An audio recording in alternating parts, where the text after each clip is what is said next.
Assalamualaikum warahmatullahi wabarakatuh.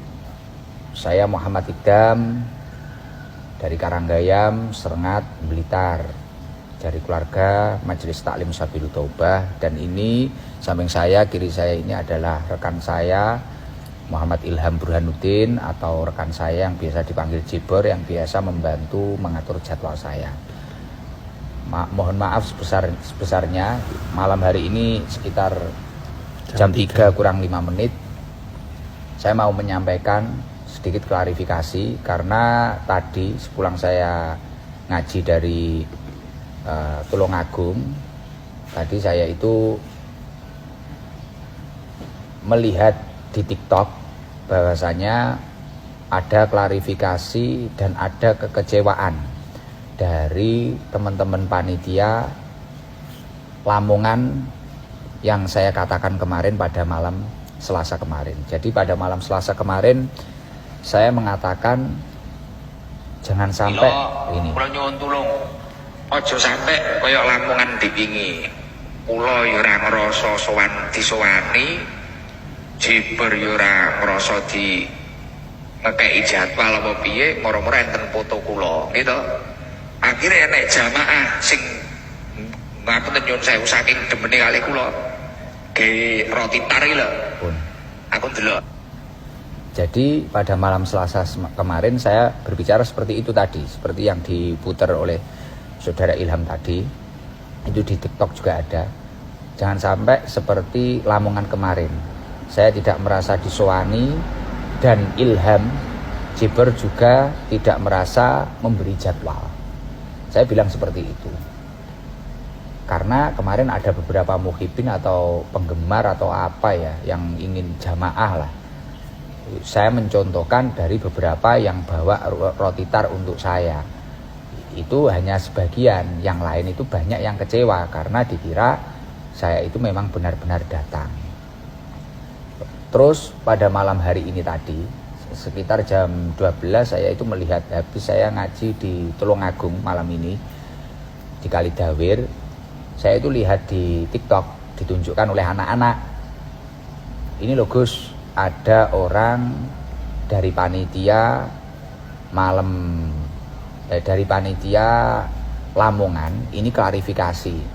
Artinya mereka itu nggak suka karena kenapa Gus kok bilang seperti itu. Nah ini saya mau klarifikasi.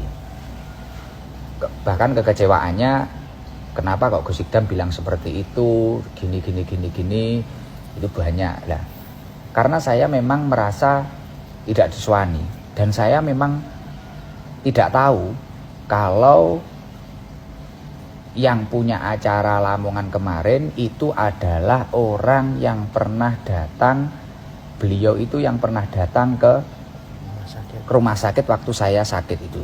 Jadi ceritanya seperti ini. Ini saya ceritakan kronologi awalnya. Karena dari beliau-beliau sahabat Lamongan klarifikasi malam hari ini, pada malam malam Kamis, saya ini jadi tahu, oh ini ternyata orang yang beliau itu yang dikatakan yang sowan kemarin. Jadi gini, 2 minggu sebelum acara Lamongan ini, kalau nggak salah, tanggal 15 Oktober jam 12 malam, saya itu pulang ngaji dari Pucang Laban jam pertama, jam kedua saya itu dari Panjer, Tulungagung. Badan saya drop. Jam 1 saya itu masuk ke klinik. Saya masuk ke klinik jam 1 malam. Akhirnya 1 malam. Akhirnya saya itu diinfus. Akhirnya saya bisa tidur sekitar jam 2. Tidur. Setelah itu sekitar jam 7 atau jam 8 atau jam 9, saya lupa, sekitar jam 8 kalau nggak salah. Itu saya bangun saya itu kebelet pipis. Akhirnya saya bilang ke sahabatnya Jibor, juga salah satu supir saya, namanya Yadi, aku pengen jeding. Akhirnya diantar ke sama Yadi itu, diantar ke kamar mandi. Setelah saya keluar dari kamar mandi, Yadi itu bilang, Gus, ada tamu ingin ketemu panjenengan. Ya saya juga nggak tanya siapa, dari mana, nggak tanya saya. Saya cuma bilang ke Yadi, urusono karo Jibor aku wis gak kuat. Awakku loro tenan. Aku tak turu maneh. Belum muni ngoten. Akhirnya sama Yadi sama Jibor ini diurus, ketemui. Saya saja Gus, Yadi nunggu jenengan. Oh, Yadi tetap nunggu saya. Ya, setelah itu saya yang keluar nemui di luar kamar. Di luar kamar akhirnya ditemui Jibor. Setelah itu saya juga nggak tahu kejadian apa yang terjadi, saya nggak tahu. Akhirnya saya ngurus kesehatan saya karena malam saya harus ada pengajian lagi dan besoknya saya harus keluar kota. Akhirnya saya gak mikir, gak ngereken dengan keadaan itu. Dan singkat cerita, tiba-tiba setelah 3 hari dari tanggal 15 ini tadi, saya sudah agak lumayan sehat, gitu. Ya. Jibor itu nemui saya bawa undangan. Bawa undangan. Kalau nggak salah itu waktu di mobil, Gus, kemarin ada orang yang sowan Di rumah sakit. di rumah sakit. Tuh. Di rumah sakit ada yang sowan seperti ini, seperti ini. Mengantarkan undangan. Mengantar undangan. Dan bilang matur tengkulo juga. Niku bilangnya gini, untuk Gus Ikdam mohon dijadwalkan ini datang di Lamongan. Terus setelah itu beliau juga matur, ya gimana ya, memaksa suruh datang kalau bisa menjadwalkan. Nah di situ saya juga sudah bilang kalau Gus Ikdam mboten saged untuk datang ke situ, keranten acara tanggal 28 kita di Ngawi, dan takutnya kita juga ada acara dadakan. Itu biasanya kita kan setelah ngaji mampir ke rumah sahabat kita, dan soalnya tanggal 29-nya juga kita sudah ada acara di Kandat sore. Saya juga sudah bilang tidak bisa, tapi orang itu tetap maksa menyodorkan undangan itu. Nah saya kan juga, maksud saya mengaturkan undangan, bukan mengaturkan jadwal. Jadi Ilham itu 3 hari setelah saya dirawat di rumah sakit dengan keadaan sakit itu tadi, tanggal 15 loh itu. Ya. Itu tanggal 15 loh ya. 2 minggu sebelum hari H-nya Lamongan. Berarti tadi kalau saya hitung itu Jibor nyodorkan undangan tadi. Jadi dia itu nyodorkan mungkin nunggu saya sehat, nunggu saya dangan. Nah, akhirnya setelah dia nyodorkan saya baru ingat, loh Ham, oh ini berarti orang yang nyambangi ke rumah sakit kemarin. Kan saya di rumah sakit itu saya sudah bilang, oh jangan sampai ada 1 orang pun yang datang ke saya, karena saya memang benar-benar sakit. Saya itu nggak ingin ketemu siapapun.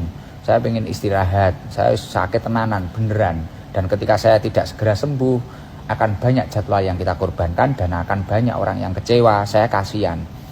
Lah mengingat hal itu, akhirnya saya teringat, iki berarti H+1, setelah saya dirawat di rumah sakit, besoknya itu ada yang WA saya, Ham. Saya langsung cerita ke Ilham. Besoknya itu ada yang cerita saya, WA saya, WA pripun Gus, Jibor tanglet. Jadi aku ki dilok-lokne wong. Gus, jenengan niku lho, kalau nggak nemui saya itu nggak masalah. Jadi besoknya, jadi misal saya itu dirawat malam Kamis sampai hari Kamis ya. Dirawat itu malam minggu apa pokoknya tanggal 15 itu loh. 15 Oktober, Minggu berarti Senin. Nah, kalau nggak salah Selasa itu saya di WA orang. Jenengan itu nopo ya cara istilahnya nopo kebacut, jenengan itu keterlaluan, masa nggak ditemui. Kalau yang nggak ditemui cuma saya nggak masalah, tapi yang panjenengan nggak nemui itu adalah itu kiai besar. Wong para habaib, para pejabat pun tunduk sama beliau. Lah ini jenengan itu kok nggak mau menghormati. Terus akhirnya saya gini di WA itu saya balas, ya Allah Mas, saya itu sudah sakit, keadaan sakit seperti itu loh, jenengan kok bisa bilang seperti itu. Ya semoga jenengan itu sehat-sehat saja. Saya bilang seperti itu. Lah akhirnya sinkron, wah ternyata orang itu toham. Lah saya bilang ke Jibor, dan masih banyak bulian ke saya gara-gara saya tidak menemui itu. Terus akhirnya orangnya bilang, padahal saya itu yang nyuruh ke rumah sakit adalah Bunyai, ibunya panjenengan. Lah makanya malam Selasa waktu saya rutinan saya bilang, lah aku lho lara kok dibuli koyo ngono. Dan siapa yang nyuruh datang ke sini? Ya nggak usah seperti itu, nggak usah memaksakan. Saya namanya orang sakit, saya ego seperti itu, saya bilang seperti itu. Lah akhirnya singkat cerita, saya masih kayak mangkel, wong aku loro kok dibully koyo ngono, aku kok dielek-elek koyo ngono. Tapi bukan kiainya, jadi itu pendereknya atau supirnya nggak tahu. Pokoknya kecewa, kenapa saya kok nggak nemui. Lah padahal kalau nggak salah di video TikTok klarifikasinya sahabat yang dari Lamongan itu ada itu foto saya dituntun Yadi pakai infus, ada itu. Nah itu saya masih disalahkan dengan beberapa pendereknya itu. Ini kalau nggak nemui saya orang biasa nggak apa-apa Gus, tapi ini kiai besar. Lah bagi saya kalau saya sakit ya saya nggak peduli siapapun. Saya ini mempertahankan kesehatan saya untuk besok-besoknya, untuk banyak jamaah gitu loh. Nah akhirnya saya bilang seperti itu sama Jebor. Terus akhirnya Jebor waktu ngasih undangan itu tadi, tanggal berapa itu Mas? Tanggal 19. 19 ngasih undangan itu sudah positif, kita nggak bisa karena ada jadwal-jadwal yang sudah masuk lebih lama waktunya. Terus setelah itu kamu ngabari sana tanggal berapa Mas? Tanggal 24. Nah mikir saya, kita kan juga nggak ada dirian jadwal, saya juga diam saja, wong kita nggak ada dirian jadwal. Nah, menurut Ilham itu hanya sekedar undangan. Hanya sekedar undangan, kita nggak ada dirian jadwal. Biasanya kan kalau ada dirian jadwal, semisal Jebor ini dapat dari siapa atau dari mana, itu Jebor kan nyetorkan ke saya. Hari ini bisa nggak Gus? Kalau saya nanti deal, ya udah kita catat, kita upayakan pada hari tersebut kita berangkatkan ya. Nanti kita rembuk dengan patwal atau rembuk dengan apa, hari ini kita berangkatkan gitu. Lah kita nggak merasa, lah karena Jebor ini dari awal nggak merasa menjadwalkan ya sesuai apa yang saya sampaikan malam Selasa kemarin. Jebor itu nggak merasa menjadwalkan, saya nggak merasa disowani kayak gitu. Ya mungkin itu ya kesalahan saya bilang merasa nggak disowani, padahal beliau sowan tapi saya nggak ketemu itu. Ya sebenarnya mungkin saya memang salah itu di situ, ya saya memang salah. Ya saya mohon maaf yang sebesar-besarnya kalau kata-kata saya seperti itu. Setelah itu tanggal 24 jam 9 lebih 29 tiba-tiba mereka mengirim pamflet dan itu ada fotonya Gus Idam. Tanggal 24 itu di WA-nya ada ya? WA-nya ada. Jam 9 lebih 29 menit. Nah, itu tim dari mereka itu ngirim pamflet, ada foto saya dan beberapa guru-guru yang lain. Ada foto saya. Lah akhirnya kamu jawab gimana Mas? Jam 6.29, mohon maaf, jam 6.29. Jadi setengah 7 pagi. Itu mengirim pamflet ada fotonya Gus Idam. Terus saya membalas jam 6 lebih 54. Jadi jam 7 kurang 6 menit. Itu saya membalas dengan kata-kata Gus dereng saged rawuh Bu, ngapunten. Terus beliau menjawab, injih Kang, salam kula nggih. Ya, itu berarti tanggal 24. Tanggal 24. Itu sudah clear. Sana ngirim pamflet kok Gus nggak bisa hadir. Nah, ternyata pamfletnya itu sampai hari H ya. Iya. Sampai hari H itu ya terus beredar. Lah lambat laun saya sehat, saya itu nggak sakit, saya itu sehat. Lambat laun sampai tanggal berapa itu? Sana acaranya 29 atau 30? 29. Mendekati tanggal 29, mendekati hari Minggu itu tiba-tiba dari Lamongan itu banyak. Ini Gus Idam datang nggak? Gini, jamaah tanya ke teman-teman, tanya ke siapa, ke Adventato ini atau apa, tanya semua. Dan mohon maaf saya juga tidak bilang kalau Gus Idam itu sakit pada tanggal itu. Nah, tadi kan dari keluarga sana bilang coba itu dilihat datanya. Dari Ilham Jebornya itu bilang kalau Gus Idam sakit, ngono toh. Kalau Gus Idam ya sudah beruntung toh kita itu mau mendoakan kirim Fatihah. Dan setelah itu saya lihat dari kelanjutan video ada ibu-ibu bilang marah-marah. Ya seharusnya sudah beruntung toh ngabari sakit kok dikirim Fatihah. Sudah beruntung toh itu. Saya ingin cabut Fatihahnya, ya gak apa-apa jangan cabut. monggo. Kalau ingin mencabut Fatihahnya monggo. Saya nggak sakit, saya itu pada hari itu sudah terjadwalkan dan jauh-jauh hari di Kandat, malamnya di Ponggok sama tim Hadroh.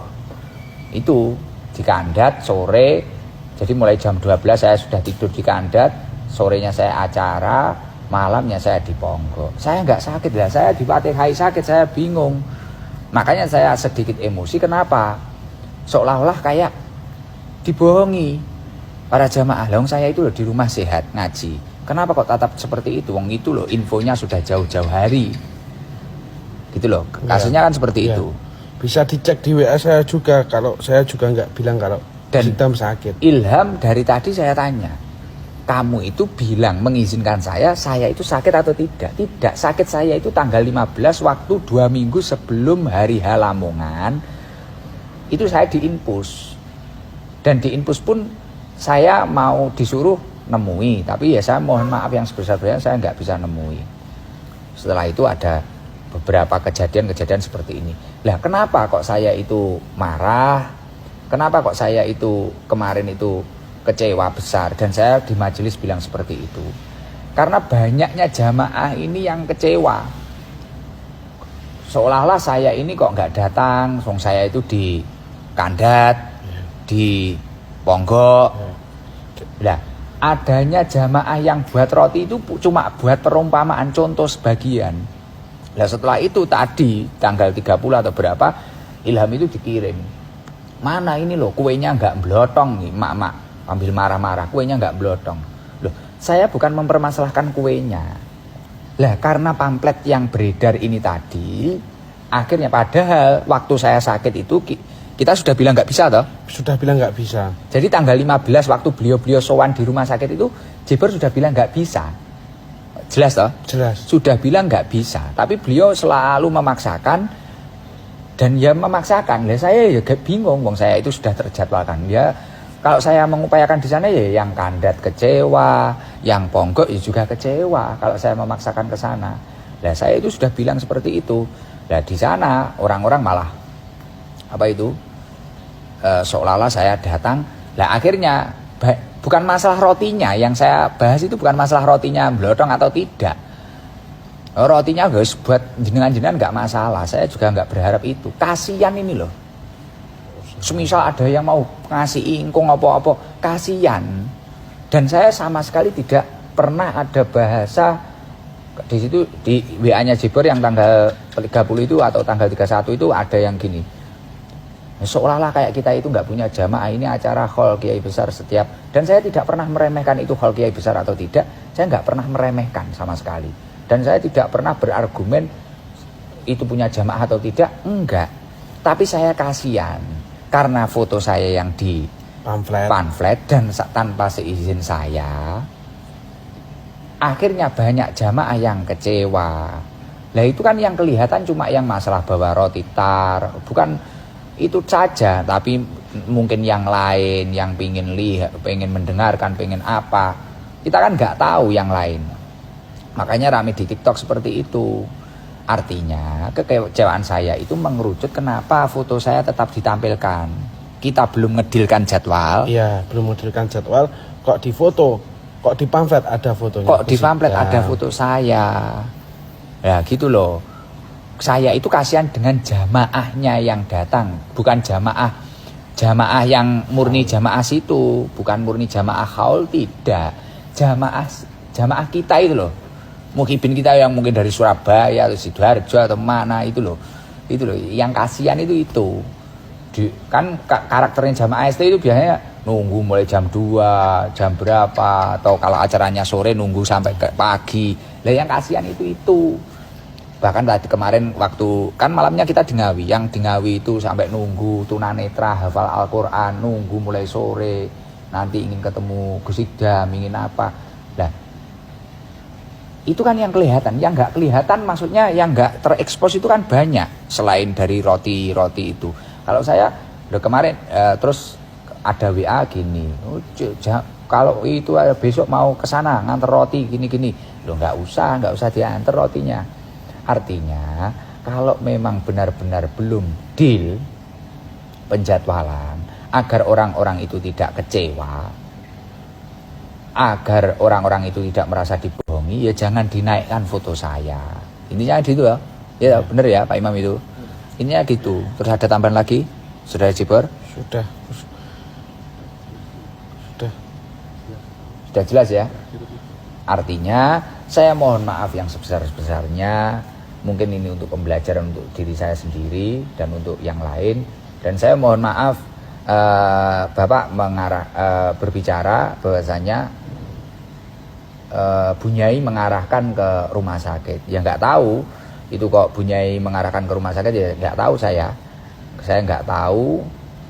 Dan saya ya memang nggak bisa nemui karena memang benar-benar badan saya nggak kuat dan saya nggak siap menerima siapapun pada waktu itu, memang benar-benar nggak siap, termasuk keluarga saya sendiri nggak siap saya, karena benar-benar saya memang sakit, nggak gaya-gayanan gitu loh. Saya nggak cuma tidur istirahat biasa, saya sakit itu bahkan diupload sama pihak sana, kayaknya diupload itu. Saya dituntun yati loh. Ke kamar mandi saja kita dituntun kita. Lah kalau dipaksakan jagongi dayoh terus ngomongin jadwal, mungkin jenengan iso bayangin lah wong loro ngono terus baru ngomongin jadwal, kayak apa otak kita itu. Bukan kok saya nggak menghargai panjenengan itu orang besar, ya saya mohon maaf, saya memang nggak tahu kalau panjenengan itu orang sebesar itu, orang seagung itu, saya nggak tahu. Ya saya mohon maaf, kita itu cuma seperti ini, kita orang biasa, dan saya bukan dai yang populer seperti apa yang panjenengan katakan. Intinya kenapa kok saya malam Selasa kemarin bilang seperti itu, karena saya kecewa kita belum deal, belum menjadwalkan kok seperti itu foto saya dinaikkan gitu. Itu yang membuat kita kecewa seperti itu, dan bukan masalah membohongi jamaah hall, tidak, tapi yang kecewa itu jamaah-jamaah yang ingin mengikuti saya, ingin mengikuti kita. Saya mohon maaf yang sebesar-besarnya, mungkin untuk para jamaah, untuk keluarga pondok pesantren yang bersangkutan, untuk bapak pengasuh, saya mohon maaf. Semoga kejadian ini membawa hikmah yang sangat luar biasa. Saya mohon maaf. Jok ngapura Ham. Ya, Gus. Saya juga mohon maaf kepada Bunyai dan Pak Yai yang kiranya saya menyakiti hati panjenengan. Saya mohon maaf yang sebesar-besarnya. Ya mungkin ini bisa untuk pembelajaran yang lain. Saya minta tolong ketika belum ada deal-dealan jadwal, jangan terburu-buru bikin pamflet atau terburu-buru bikin video, karena mengingat jamaah ST memang luar biasa seperti itu. Maksudnya luar biasa, saya tidak merasa jamaah kita itu banyak, itu ya umatnya Rasulullah. Saya nggak tahu, pokoknya saya kalau sehat dia datang gitu saja. Saya cuma kasihan sama teman-teman gitu loh, kasihan sama teman-teman. Makanya kadang ketika saya sakit pun, kadang kalau sudah memang terjadwal, saya berusaha untuk datang walaupun kadang di tangan saya masih ada infus, ada jarum infusnya. Jadi saya mohon maaf untuk keluarga Lamongan, mohon maaf yang sebesar-besarnya. Dan masalah roti tidak usah terlalu diperpanjang, dan masalah Fatihah pun ya tidak usah difatihai kalau memang saya sehat seperti ini. Mohon maaf yang sebesar-besarnya ya. Itu saja. Mungkin ada yang belum disampaikan apa ya? Mas Beb? Sudah ya? Sudah jelas nggih? Nggih, saya itu dari saya. Mungkin untuk ibu-ibu yang marah-marah ada suara di berikutnya setelah bapak itu, setelah bapak pengasuh atau bapak siapa, saya nggak tahu, yang matur niku itu ada ibu-ibu yang bilang wis Ikdam iku nek muncul kolisane Ikdam dhewe aku wis gini, saya nggak tahu. Ya saya mohon maaf, tapi yang jelas saya tidak merasa memberikan jadwal pada waktu itu, dan yang kita terima hanyalah undangan. Dan alhamdulillah dari pihak kita sudah menjawab dengan baik bahwasanya kita tidak bisa datang, dan itu sejak pertama panjenengan hadir di sini. Dan kita ulangi lagi pada tanggal 24 Oktober. Itu pemberitahuan kedua. Tanggal 15 waktu beliau ke sini. Ya, saya juga 15 atau 16 itu sudah bilang bahwasanya tidak bisa hadir, karena ada jadwal malamnya di Ngawi, siangnya di Kandat, malamnya di Ponggok. Jadi memang sangat tidak mungkin ketika kita hadir. Ya mungkin kalau ada bahasa-bahasa saya yang menyakitkan ya saya mohon maaf Mbah Yai, mohon maaf Mbah Yai, mohon maaf yang sebesar-besarnya. Saya mohon maaf ketika bahasa saya sangat menyakiti panjenengan dan keluarga panjenengan, saya mohon maaf. Mohon maaf yang sebesar-besarnya. Mungkin itu saja ya. Dari saya, wal afu minkum. Wassalamualaikum warahmatullahi wabarakatuh.